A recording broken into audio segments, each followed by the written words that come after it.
In this video, we're transforming an old, ugly shed into a basic but beautiful outdoor kitchen in just 3 days. I'm Isaac, and this is my brother Luke.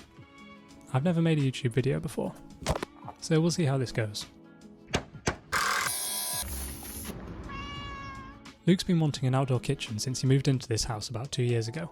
Since then, we've done a lot of work on the house and the garden, but it was finally time to take on the challenge, so he called me up to lend him a hand.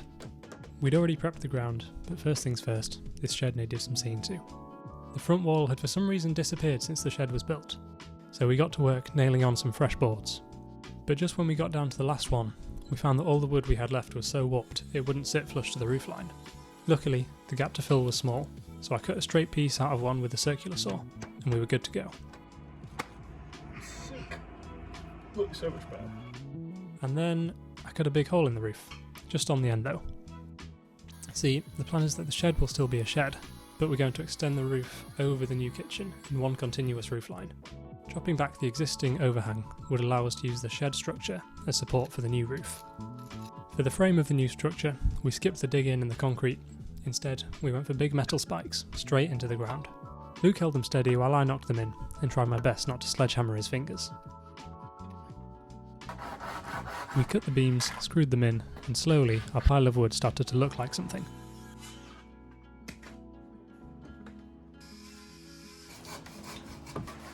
For the most part, we did away with measuring and marked everything in place.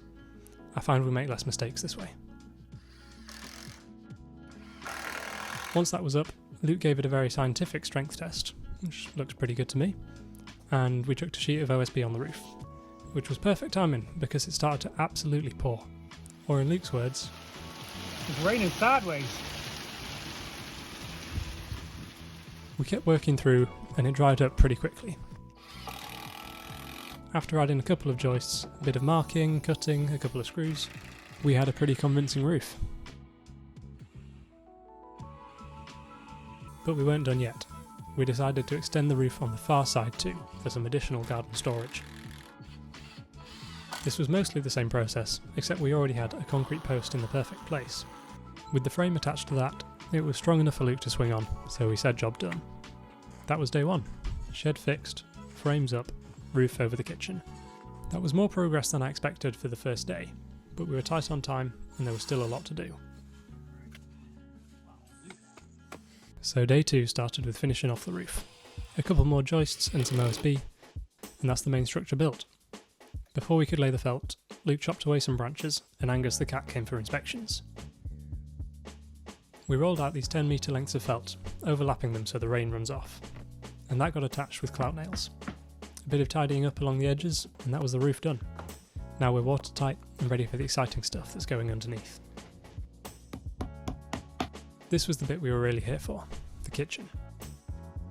We made a simple wooden frame and used OSB offcuts from the roof to give us a worktop and a backsplash.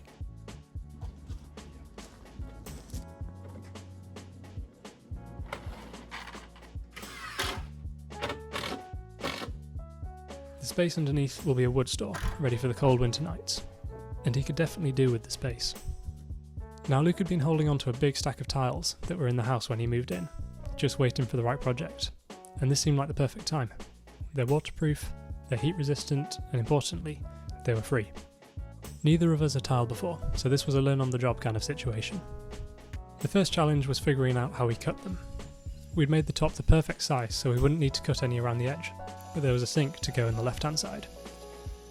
Our best guess was the tool that seems to solve all problems, the angle grinder. We used a diamond disc and it ripped through those tiles no problem. After a bit of practice, we managed to get the curves pretty neat, and the lip on the sink covered the cut edges, making it nice and tidy.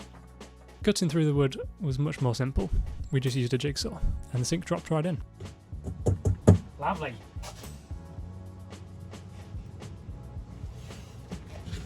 I'll make a great compilation of all the times you said lovely during this job.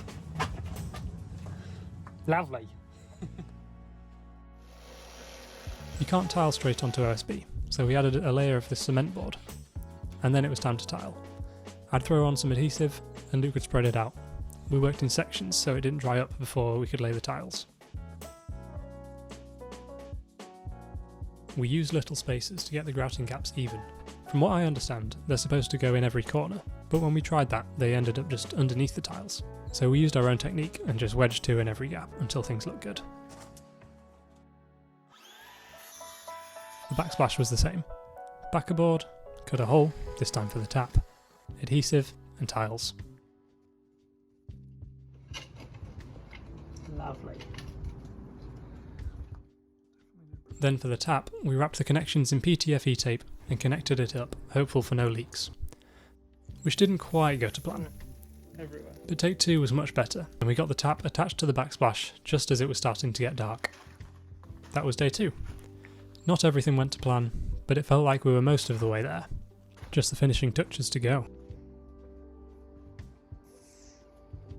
When I arrived on day 3, Luke had already got the tap plumbed in and ready to go. There were a few little jobs to do first. We got rid of these random planks from the shed's doorway, and then used some leftover boards to cover up the gap at the bottom of the shed. We screwed some wood into the side of the bench to stop any stacked logs from falling over, and then we got that out of the way so we could deal with the fence.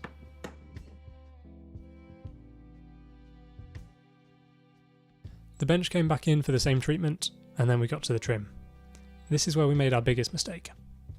The trim is going to hide the edges of the tiles to get everything neat.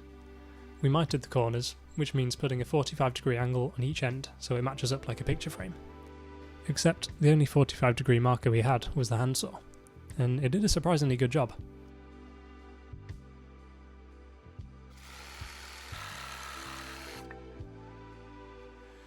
We put some oil on the wood to give it a bit of extra protection, and then started nailing it on. Only nails weren't strong enough alone, so it was time for the second tool that will fix any problem, a fat tube of no more nails. If you don't have them already, I'd say an angle grinder for breaking things apart, and a squeezy tube of adhesive for putting things back together are definitely household essentials. So the trim looks nice. You're probably wondering, what's the mistake you're talking about? Well, this is the problem. We need to tape off the wood so the black grout won't stain it. The only thing is, nothing sticks to freshly oiled wood. We tried masking tape, we tried electrical tape, and this was our last resort, gaffer tape. You can see it's just not sticking. So we started to panic a bit here. And what do you do when things start to go wrong? Coffee time! Luke has this crazy robot machine that makes a pour over at the press of a button. It's pretty impressive, and it makes a good cup of coffee.